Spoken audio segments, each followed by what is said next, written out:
GTA 4 still shuttering in 2026. Today I'll show you how to fix lag and boost FPS using the dxvk mod in just a few minutes. Check my video description for this mod link. Scroll down and check the manual download option and check download and check the slow download option and it will start downloading.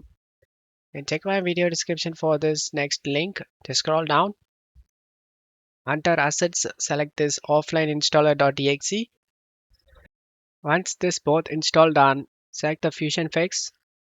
For install the Fusion Fix, navigate to the game folder. Just copy the game folder and paste it in same location and take this GTA 4 backup. Once you done taking GTA 4 backup, you can install the mod. Select the browse for another folder and navigate to the GTA 4 game folder. Select the game folder and select folder option and select the path we selected.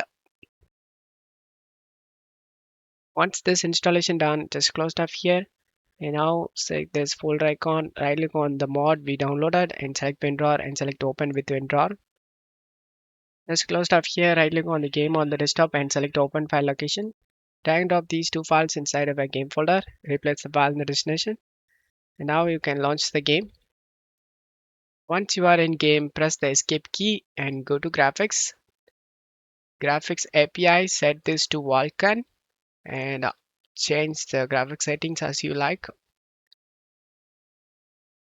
Then GTA 4 must be restarted in order to apply settings. Go to game and restart the game.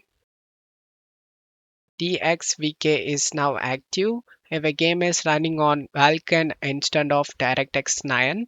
So expect smoother gameplay, reduced stuttering, and more stable FPS after a few minutes of play. I hope this video helped you. If the video helped you, don't forget to leave a like and subscribe. Thank you.